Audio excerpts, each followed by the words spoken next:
Boa tarde na paz do Senhor.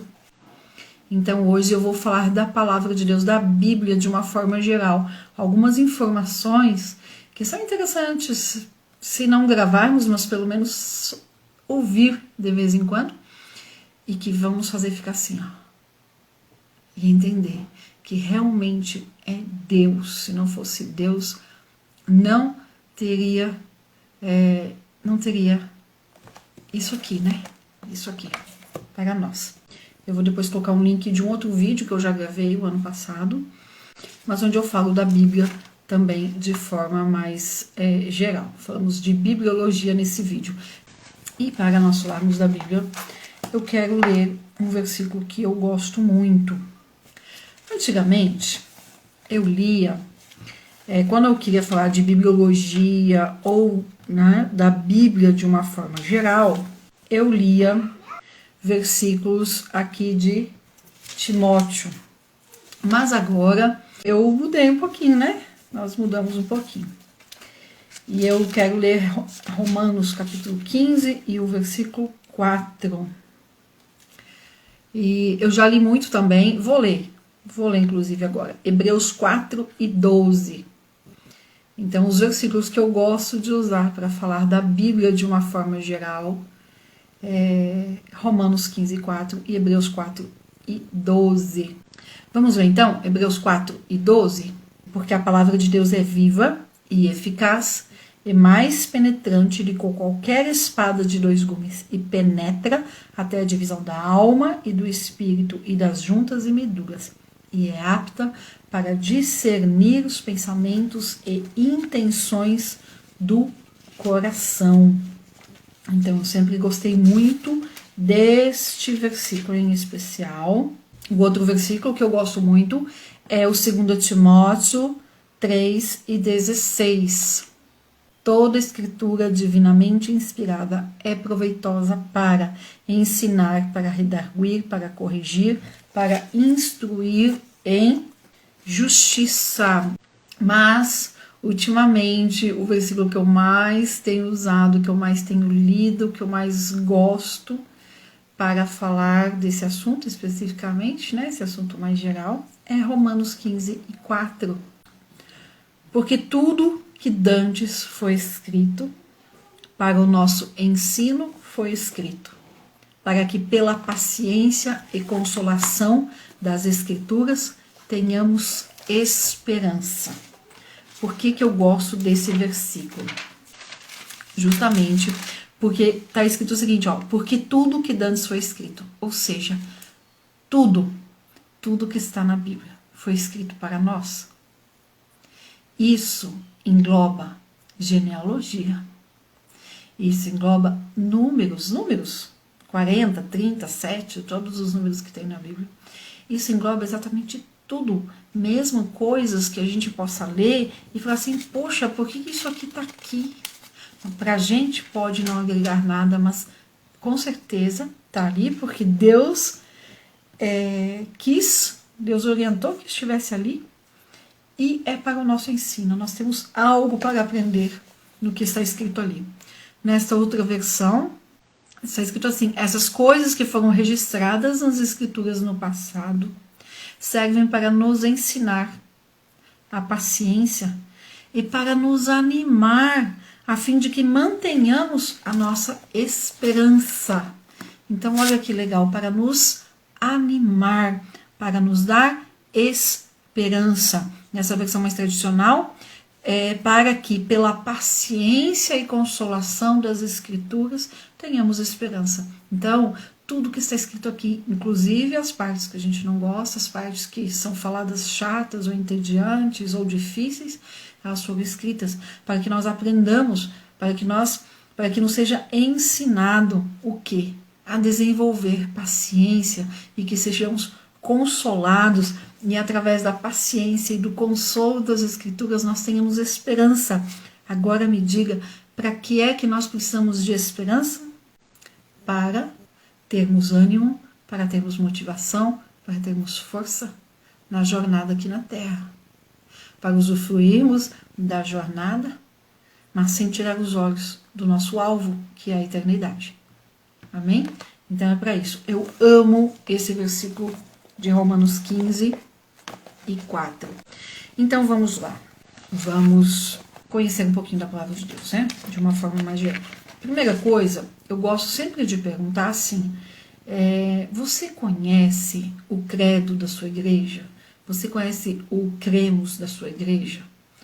As igrejas, né? Algumas igrejas têm mais cultura de divulgar, de disseminar o seu credo. Outras têm menos.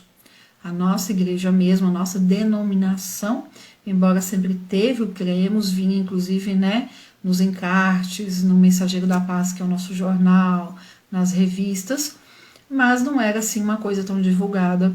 E aí agora, nos últimos 4, 5 anos, está divulgando bastante. Declaração de fé das Assembleias de Deus, tá? Por que eu tô falando sobre isso? Eu gosto dessa versão porque o meu marido usa mais esse e eu fico com esse daqui.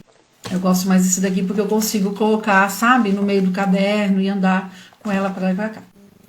Veja qual que é o credo da sua igreja, porque ele vai te falar o que a sua igreja acredita, como é que ela interpreta aquilo que a Bíblia ensina. Que é o credo, ou o cremos, ou a declaração de fé, são nomes para a mesma coisa, tá bom? Geralmente é um parágrafo, algumas coisas.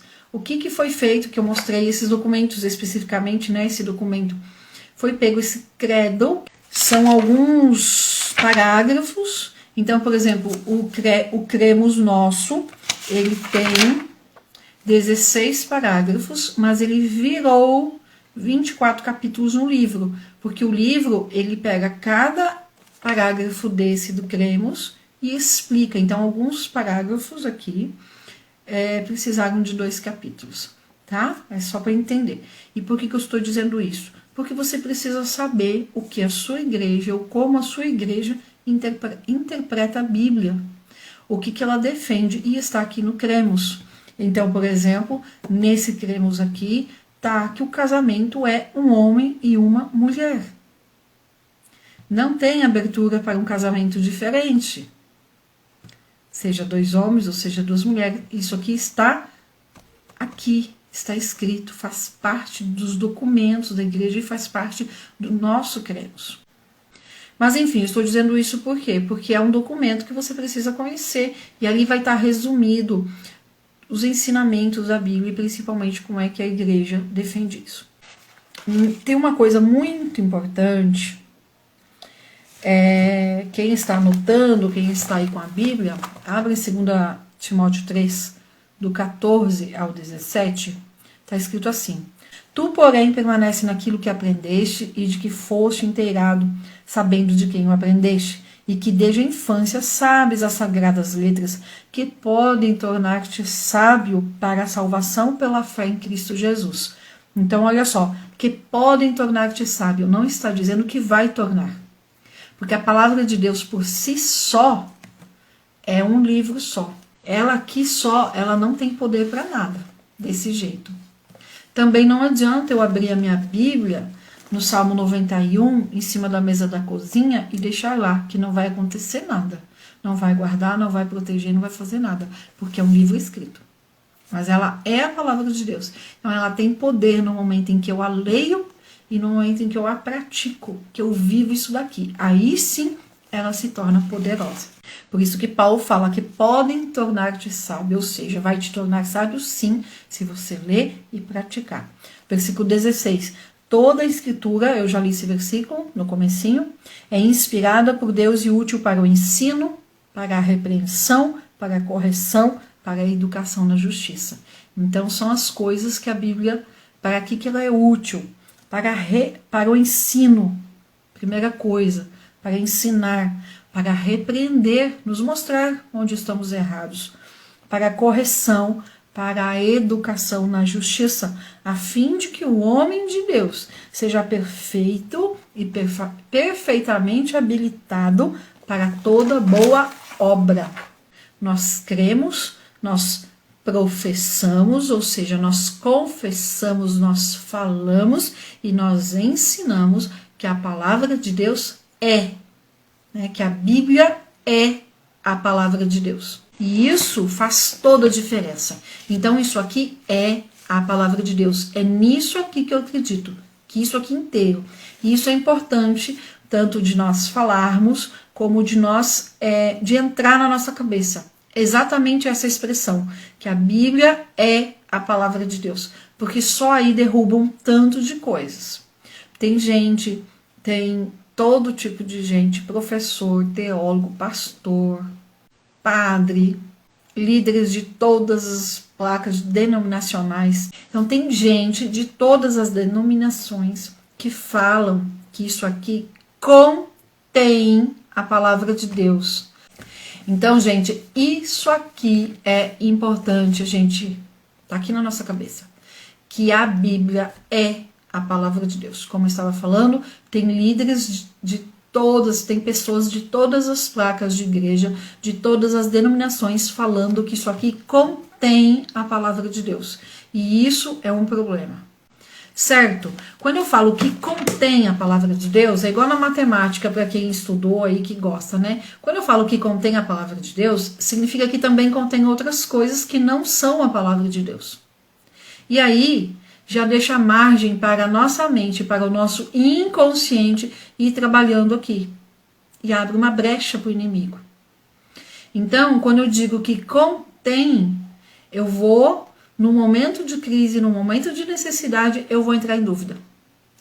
Mas será que aqui era Deus falando ou não era Deus falando? E aí eu deixo a dúvida entrar na minha cabeça. E no momento em que a dúvida entra, a minha fé já está fraca e abalada. Então eu preciso acreditar, eu preciso crer, não que isso aqui contém a palavra de Deus, mas que isso aqui é a palavra de Deus. Então a Bíblia tá? Sempre declare isso. A Bíblia é a palavra de Deus e eu creio na palavra de Deus. Todinha ela. Romanos 15:4. Tudo que está escrito aqui é para o nosso ensino. Então, não contém a palavra de Deus, né? Que quem fala que contém, defende então que tem partes não inspiradas. Tem partes que o homem escreveu porque quis. Mas a Bíblia, ela é todinha, 100% palavra de Deus. Até, como eu já disse, as partes, né, que não são aí muito apreciadas. Mas, e tudo que está ali é para o nosso ensino, para o nosso aprendizado, para nos dar esperança. E é a única revelação escrita de Deus, dada pelo Espírito Santo. Deus não inspirou um outro livro da forma como é esse aqui, tá bom? É só isso aqui. Foi escrita para a humanidade. Jesus chamou, né, a palavra de Deus, a Bíblia, de palavra de Deus. Vamos olhar lá em Marcos 7, versículo 13. Invalidando assim a palavra de Deus pela vossa tradição. Então, depois vocês leem o contexto aqui, mas aqui Jesus chamando, então, isso aqui de palavra de Deus. Você sabe quanto tempo que demorou para escrever isso aqui? A Bíblia, ela é a única que foi escrita deste jeito, soprada, respirada por Deus. Ela tem origem divina, homens usados por Deus, inspirados por Deus, escreveram.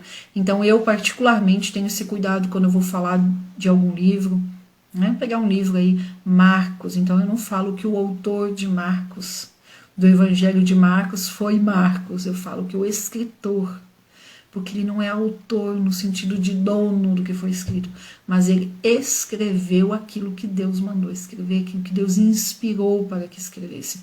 Então eu falo, o escritor foi fulano de tal, porque o autor é Deus, e é assim que nós precisamos ler, acreditar e entender. Vamos ler 2 Pedro 1:21, porque a profecia, então a profecia é isso aqui, nunca foi produzida por vontade de homem algum, mas os homens santos de Deus falaram, inspirados pelo Espírito Santo. Tá? Então, quando aqui se refere à profecia, é isto aqui, é a palavra de Deus. Então, porque a profecia nunca foi produzida por vontade de homem algum, mas os homens santos de Deus falaram inspirados pelo Espírito Santo. Por isso que é importante nós dizermos que a Bíblia é a palavra de Deus, porque quando eu falo que contém, eu estou dando abertura para dizer que tem outras pessoas, outras partes que não foram inspiradas por Deus, que algum homem foi lá e quis escrever e escreveu. Só que a própria Bíblia fala, porque a profecia nunca foi produzida por vontade de homem algum, mas os homens santos de Deus falaram inspirados pelo Espírito Santo. A Bíblia toda, de Gênesis a Apocalipse,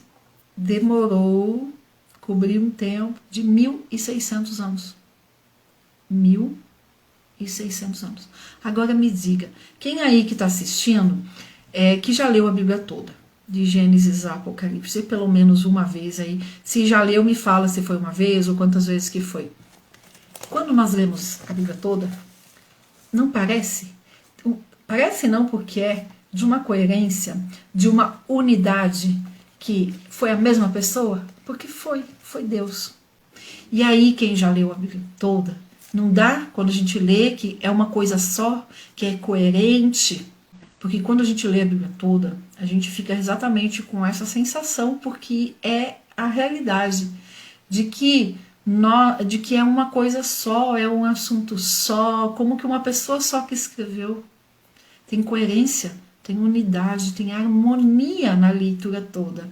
Por que eu estou falando bastante disso, dessa unidade que a Bíblia tem, dessa coerência, dessa harmonia de Gênesis a Apocalipse?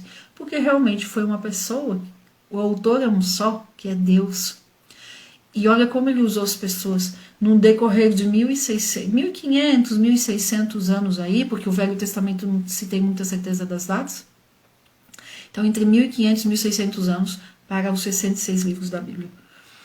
Porque Deus usou, foi Deus que fez isso. Deus escolheu homens, Deus colocou a história, capacitou para que escrevesse. Entre o Novo e o Velho Testamento, entre o Novo e o Antigo Testamento, para quem não gosta de chamar de velho, existe um período chamado período interbíblico, que é um período de silêncio, e então soma com esses 400, com esses 1.000 anos, então os 1.000 anos do Velho Testamento, 400 anos de silêncio, e aí vem o Novo Testamento.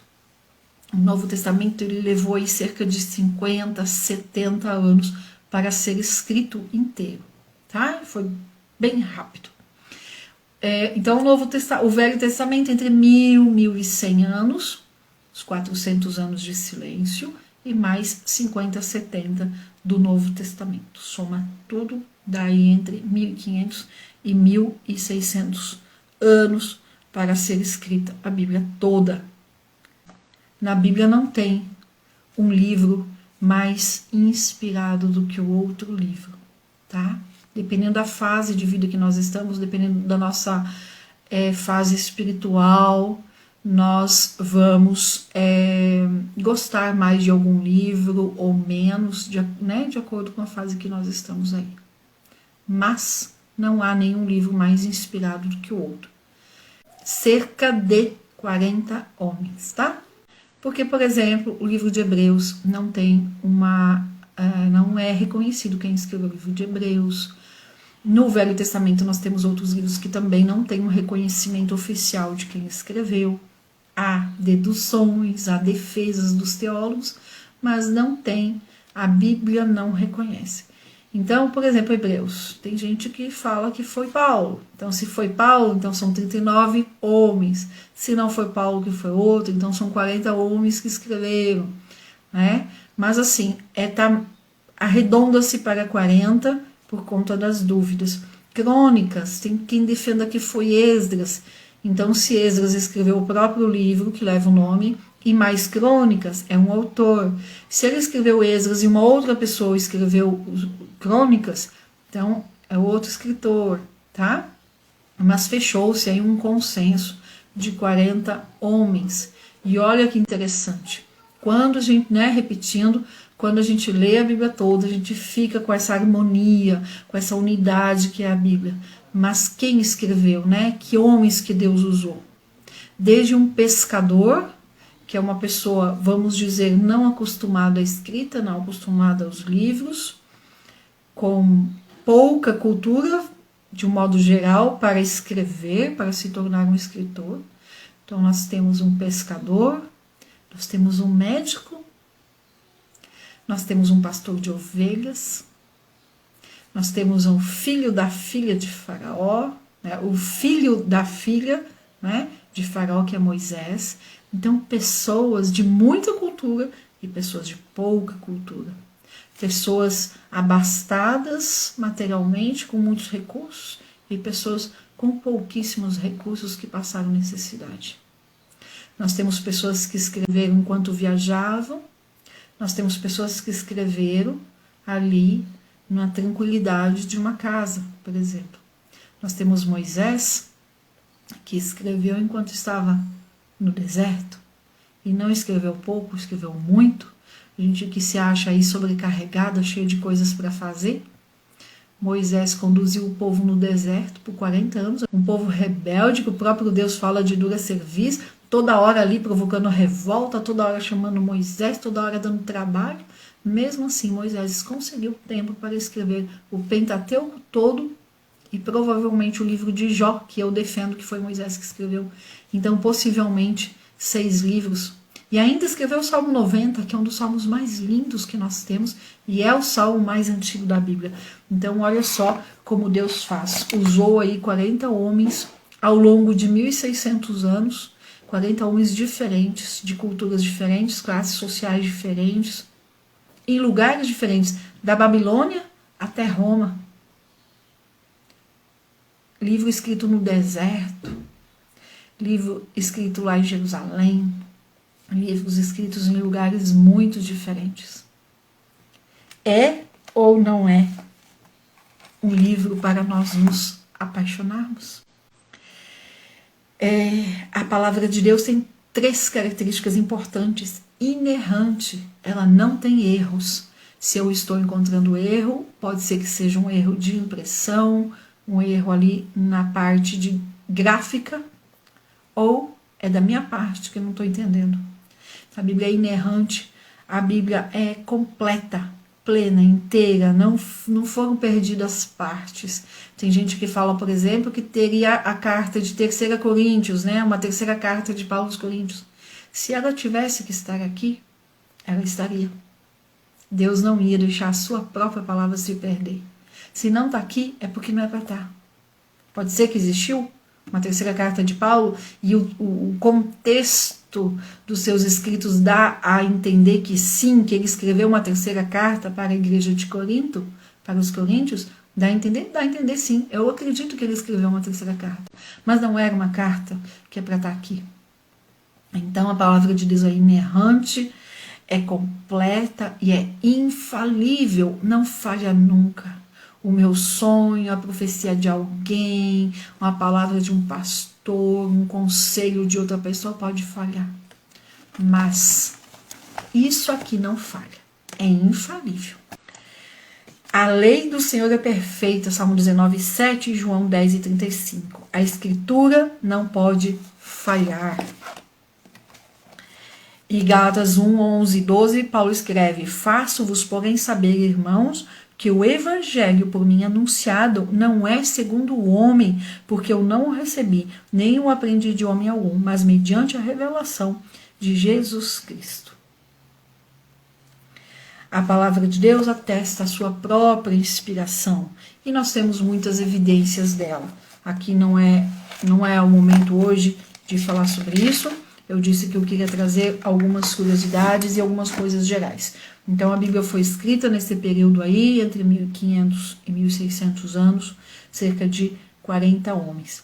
A Bíblia foi o primeiro livro impresso do mundo, tá? Então, a China começou a desenvolver aí as coisas para gráfica, para imprimir, para impressão, aí cerca de 1150, 1200 anos depois de Cristo, mas somente em 1450, um carinha chamado Gutenberg, lá da Alemanha, ele fez então ali o primeiro equipamento, a primeira máquina de impressão. E o primeiro livro impresso do mundo foi a Bíblia, a Palavra de Deus. Uma curiosidade, não há, quem já leu a Bíblia aí pode confirmar o que eu vou falar, não há na Bíblia nenhuma referência da aparência de Jesus, da aparência física, porque isso não é importante. Então todos os ídolos, esculturas, fotos, qualquer coisa que mostre a imagem de Jesus não é real, porque a Bíblia não dá nenhuma característica de Jesus, da aparência física de Jesus. O maior versículo é o Salmo 119, o menor, também já falamos dele, é o Salmo 117, tem só 2 versículos. Tem uma parte na Bíblia que o próprio Deus escreveu. Vamos ver, quem sabe? Todo o restante da Bíblia foram esses 40 homens que Deus usou para escrever a palavra que ele inspirava. E esse inspirava no original tem a ver com soprar, tá? Mas tem uma pequena partezinha que Deus escreveu, o próprio Deus. Deus não escreveu num papiro, como o Velho Testamento foi escrito, em rolos, né? Deus escreveu na pedra. 10 mandamentos, Deus escreveu. É a única parte. Todo o restante da Bíblia, ele assoprou, ele inspirou as tábuas de Moisés. Aí foi só uma brincadeira, isso é verdade, mas de uma forma, né, ele brincando para dar uma descontraída e para chamar atenção, porque muitas vezes nós lemos e não captamos. Sempre, quando nós lemos coisas sobre números, tem um significado especial, como a gente leu lá em Romanos 15:4, toda a escritura, ou seja, tudo que está escrito ali tem algo que é para o nosso ensino, seja o nome de uma pessoa na genealogia, ou seja um número. Aqui eu falei, eu não vou explicar nada específico, mas tem a questão, os 40, né? O 40 tem um mistério no número 40, no 7. Então, todos os números na Bíblia têm um significado e precisamos aprender o que significa, é para o nosso ensino, tá bom? E é isso que a gente vai fazer aí no decorrer do ano. Vamos então para a pergunta que mais acontece, né? Como é que são os capítulos e os versículos? A Bíblia, gente, quando que nós pegamos um livro comum, um livro qualquer, deixa eu pegar um livro aqui, outro dia eu fui pegar um livro aqui em cima, caiu tudo, né? Vou pegar um livro aqui qualquer, tá? Um livro qualquer, esse aqui que quem acompanha aí já viu bastante. Esses livros, que não são da Bíblia, eles têm a divisão de capítulos, tá? Mas também não era assim. Se nós pegarmos livros muito antigos, o livro é uma história inteira. É uma história que não tem divisão. Claro que hoje, quem está escrevendo livros hoje já escreve pensando em capítulos. Mas ele não tem versículos. A Bíblia, ela é uma história. Então não tinha, né, no original, não tem essa divisão de capítulos, essa divisão de versículos. A divisão em capítulos aconteceu no ano de 1250 depois de Cristo. E a divisão em versículos em 1445. O Antigo Testamento e 1551, ou seja, mais de 100 anos depois, o Novo Testamento. Agora, para e pensa. Se hoje, né, muita gente demora para achar uma coisa na Bíblia, a gente fala lá o capítulo, né, e demora um pouquinho para achar. Imagina quando não tinha divisão em capítulos, não tinha divisão em versículos. Como é que achava as coisas? Demorava muito. A Bíblia não era acessível para todas as pessoas. Antes eram só pessoas específicas, lideranças, o padre, ou pastores, rabinos, professores, né, que tinham esse acesso. Com a invenção por Gutenberg da gráfica, da máquina que realmente imprimiu e que começou a imprimir a Bíblia, então a Bíblia começou a se tornar cada vez mais comum e acessível a nós, ao povo. Até não ter gráfica, as Bíblias eram manuscritas. Então os escribas escreviam, copiavam, chamados copistas, copiavam a Bíblia à mão, Bíblia por Bíblia. Então era um trabalho muito exaustivo. E então só era liberado para pessoas, para lideranças, padres, enfim. 1400, 1500, com a invenção de uma máquina gráfica que aí imprimiu a primeira Bíblia, aí a Bíblia começou a se tornar acessível a todo mundo. Depois vieram as traduções, que eu não vou falar aqui, nós vamos fazer aí no decorrer do ano, falando então sobre as versões, as traduções e tal. Mas eu quero que vocês imaginem como é que era antes, né? Para ler a Bíblia todo dia. Então, em 1445, a divisão em versículos, né? A divisão em capítulos foi em 1250, em versículos depois. Então, em 1555, a Bíblia foi impressa pela primeira vez com a divisão de capítulos e versículos. Porque em 1450 ela começou a ser impressa, né, por Gutenberg, mas ela não foi impressa com divisão de capítulos e versículos. Ela foi só em 1555 em diante que ela foi dividida.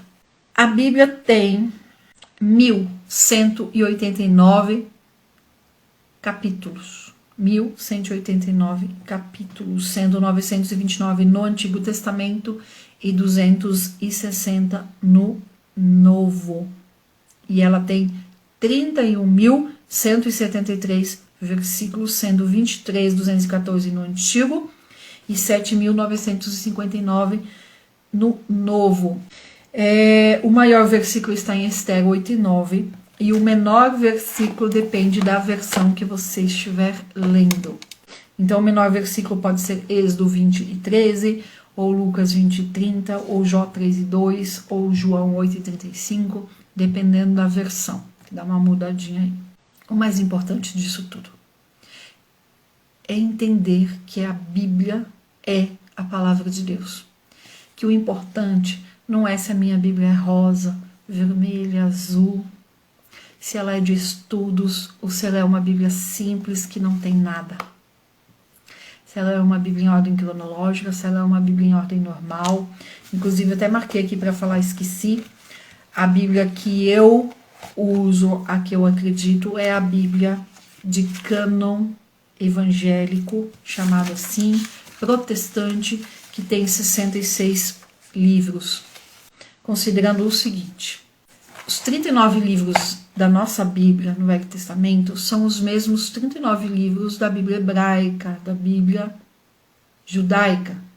Mas lá, se você pegar a Bíblia hebraica, você não vai encontrar 39 livros, você vai encontrar 24 livros, tá bom?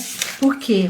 Porque eles têm uma divisão diferente do que a nossa, tá bom? Então, por exemplo, na nossa Bíblia nós não temos primeira rei, na Bíblia judaica não tem primeira reis, segunda reis, primeira Samuel, segunda Samuel, primeira crônica, segunda crônica.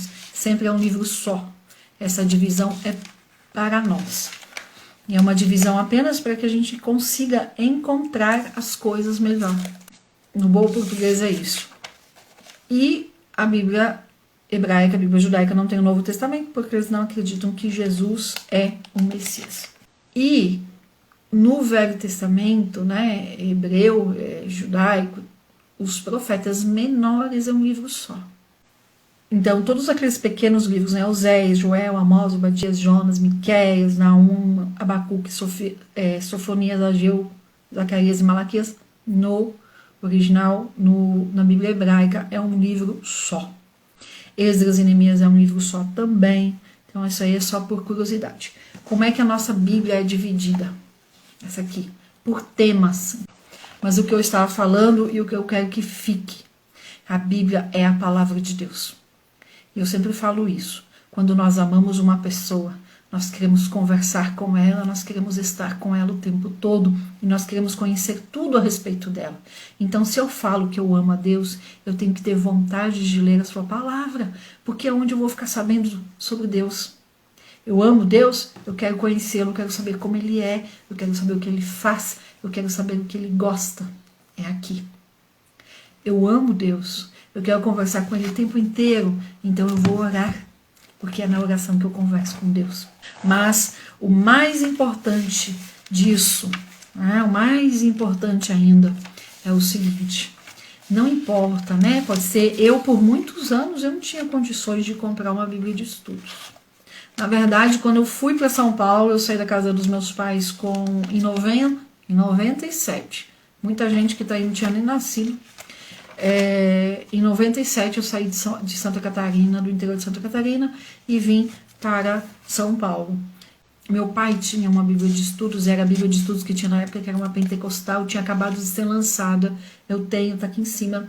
É uma Bíblia uma versão bem antiga, acho que é a primeira edição da Bíblia pentecostal. E isso em 97, muito tempo. E eu vim com essa Bíblia. E por muitos anos eu tinha esta Bíblia de estudo, que o meu pai era dele, ele deu para mim. Ele ficou sem lá, até conseguir comprar outra. E uma Bíblia simples, que não tinha estudo, não tinha nada. E isso que eu quero chamar a atenção. Não tem Bíblia de estudos? Não tem problema, porque o mais importante é a palavra de Deus. Então não se apegue tanto na Bíblia de estudos, tanto quanto em ler a própria Bíblia em si. Não adianta a gente ter uma Bíblia de estudos se nós não a usarmos. Não adianta nós termos uma Bíblia de estudos se nós não a lermos, tá bom? O propósito da Bíblia existir primeira coisa, revelar o próprio Deus. Então, se eu amo a Deus, eu tenho que ler a palavra de Deus, porque é onde eu vou conhecer tudo que Deus é e tudo que Deus faz. Então, o primeiro propósito da Bíblia, dela existir para nós, é revelar o próprio Deus. E a segunda coisa é expressar a vontade de Deus para com a humanidade, a vontade redentora a todos nós, sem acepção. Deus quer que todos se salvem. Então, aqui é revelando Deus, mas é também expressando a vontade de Deus para com a humanidade. Deus quer salvar a todos, mas nós precisamos conhecer a Deus e conhecer a sua vontade. Amém? O que eu quero que fique é, leia a palavra de Deus. Não adianta você ter 80 Bíblias como eu tenho aqui, se não ler. Não adianta eu ter a Bíblia XYZ. Não adianta eu comprar uma Bíblia igual de fulano de tal, porque ele conhece muito de Bíblia, porque ele é abençoado. Não adianta nada. Como eu disse, a Bíblia fechada em cima da mesa da cozinha não tem poder nenhum. A Bíblia fechada, assim, ela não faz nada. Mas a Bíblia aberta, e eu lendo, vivendo e praticando, a Bíblia é poder de Deus puro, purinho, né? Poder de Deus purinho na nossa vida. Transforma, tem um poder transformador. Muda vidas, muda história, muda descendência, muda uma nação, muda um país. Mas principalmente, a Bíblia sendo lida, sendo vivida, sendo praticada, ela nos guia para o céu. Eu tenho certeza que todos nós queremos ir para o céu. O nosso alvo é a eternidade. E aqui é o mapa, é o guia que nos leva para a eternidade. Deus usou 40 homens ao longo de 1.600 anos para se revelar a nós, para se mostrar a nós e para nos conduzir para que um dia nós estejamos com Ele no céu. Ele usou 40 homens diferentes, de pedreiro, de pescador, de médico, de pastor, agricultor. Usou homens muito conhecedores de cultura, de tudo. Usou homens que mal sabiam colocar uma letra na frente da outra. Para que a palavra de Deus, para que isso aqui chegasse a nós e nos conduzisse para uma vida abundante, para uma vida vivida com propósito, o propósito de glorificar a Deus. Amém? O meu desejo, a minha vontade, a minha oração é que você sinta esse ardor que eu sinto, essa brasa viva que está no meu coração, que está aqui, forte, queimando por falar da Bíblia, por ler a palavra de Deus. E que você realmente creia que isso aqui é a palavra de Deus, que tudo que a gente precisa de orientação está aqui. E isso aqui é o nosso condutor, é o nosso guia para o céu. Jesus morreu na cruz por nós. e nos deu acesso. Mas a caminhada depende muito de nós. Saber por onde nos conduzir. Eu não preciso que um anjo apareça na minha frente e me fale. Eu preciso ler, porque Deus já nos orientou aquilo que fazer. Amém? Eu espero que realmente vocês sintam um pouquinho do que eu sinto ao ler a Bíblia e ao falar da Bíblia. Eu realmente amo a palavra de Deus e amo falar da palavra de Deus. Amém? Vamos encerrar. Que Deus abençoe, que realmente tenha sido uma live assim que inspire vocês a lerem a palavra de Deus, que vocês sintam esse desejo de ler a palavra de Deus. Esse é o meu objetivo. Amém? Deus abençoe.